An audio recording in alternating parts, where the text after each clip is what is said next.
السلام علیکم ورحمۃ اللہ وبرکاتہ۔ اللہ رب العزت نے فرمایا کہ میں نے آپ پر دین مکمل کر دیا ہے، تو گویا دین کی تکمیل اس بات کا ثبوت ہے کہ جہاں ہمارے پاس بہترین نظام معیشت ہے، نظام سیاست ہے اور نظام عدل ہے، وہاں پر دین اسلام نے ہمیں ایک تہذیب، کلچر اور ثقافت بھی دی۔ اسی خطرے کے پیش نظر کہ ایک امت کہیں اس تہذیب اور ثقافت کو، اس کلچر کو چھوڑ کر غیروں کے طریقوں کو اختیار نہ کر دے، آپ صلی اللہ تعالی علیہ وسلم نے فرمایا من تشبہ بقوم فہو منہم، کہ جس قسم کا لباس، چال ڈھال اور ثقافت اور تہذیب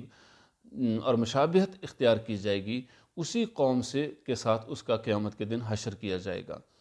اور دوسروں کی تہذیب اور ثقافت اور دوسروں کی مشابہت اختیار کرنے سے جہاں پر اپنی تہذیب اور ثقافت ختم ہوتی ہے، وہاں پر انسان کی اپنی پہچان اور قوم اور امت کی اپنی پہچان بھی ختم ہو جاتی ہے۔ اور آپ صلی اللہ تعالی علیہ وسلم نے ایک دفعہ صحابہ سے عرض کیا کہ تم میں سے بہت سے لوگ پچھلی قوموں کے اس حد تک پیروکار ہو جائیں گے اور ان کے پیچھے چلنا شروع ہو جائیں گے کہ اگر وہ ایک جانور ہے اس کے سوراخ میں داخل ہو جائیں تو یہ بھی ان کے پیچھے داخل ہو جائیں گے۔ صحابہ اکرام رضی اللہ عنہم اجمعین نے پوچھا یا رسول اللہ صلی اللہ علیہ وسلم کیا آپ یہود و نصارہ کی بات کر رہے ہیں؟ تو آپ صلی اللہ علیہ وسلم نے فرمایا کہ ہاں، یہود و نصارہ ہی کی بات کر رہا ہوں۔ تو آج وہی المیہ اور اسی سے ہم دوچار ہیں کہ ہمارے ہاں تعلیم کے حصول میں بھی اس چیز کو دیکھا جاتا ہے کہ ان کا لباس بھی، جہاں ہم انگریزی تعلیم حاصل کرنے میں انہی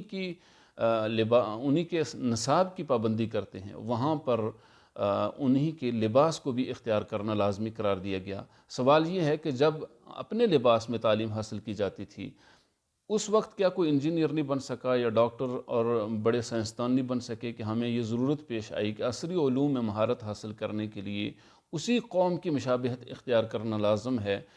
جس قوم کا یہ نظام تعلیم ہے۔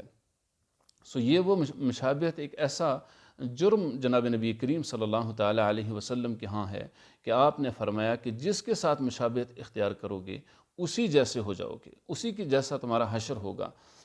اور علامہ اقبال نے کیا خوب فرمایا کہ وضع میں تم ہو نصارہ تو تمدن میں ہنود،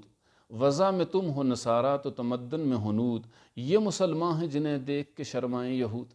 تو گویا کہ آج جب امت کے اوپر تہذیب اور ثقافت کا حملہ ہوا تو وہاں پر ہم جہاں اپنے بہت سے نظاموں کو اور بہت سے سسٹم کو جو اللہ اور اس کے رسول نے ہمیں دیے ان کو چھوڑ بیٹھے، وہاں پر ہم اپنی تہذیب اور ثقافت کو بھی، اپنے لباس کو، اپنے چہرے کے بنانے کو بھی ہم بھول گئے اور آپ صلی اللہ تعالی علیہ وسلم کے دی ہوئی تہذیب اور ثقافت کو چھوڑ کر غیروں کی تہذیب اور ثقافت کو اختیار کر دیا۔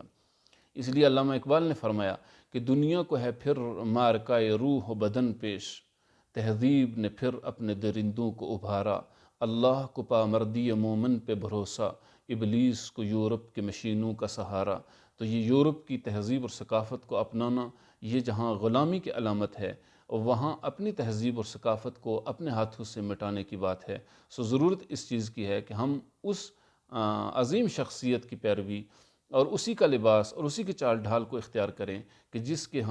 ساتھ ہماری آخرت کی کامیابیاں بھی جڑی ہوئی ہیں اور دنیا کے اندر بھی ہماری شناخت بھی اسی کے ساتھ جڑی ہوئی ہے۔ اور اس لیے ہم جہاں غیروں کی تہذیب اور کلچر کو چھوڑیں گے، وہاں آپ صلی اللہ تعالی علیہ وسلم کی تہذیب کو اپنائیں گے۔ اور آپ صلی اللہ علیہ وسلم کو مشابہت کے معاملے میں اس حد تک آپ سنجیدہ تھے کہ آپ نے فرمایا کہ ہم محرم کے 2 روزے رکھیں گے، اس لیے کہ یہودی 1 روزہ رکھتے ہیں۔ 1 روزہ رکھنے میں چونکہ یہودیوں سے مشابہت ہوتی ہے، اس لیے ہم آئندہ سے 2 روزے رکھیں گے۔ جناب رسول اللہ صلی اللہ علیہ وسلم کا یہ فرمان اس بات کی عکاسی کرتا ہے کہ ہمیں ہر حال میں اپنی تہذیب اور ثقافت کو اور آپ صلی اللہ تعالی علیہ وسلم کی مشابہت کو اختیار کرنا چاہیے۔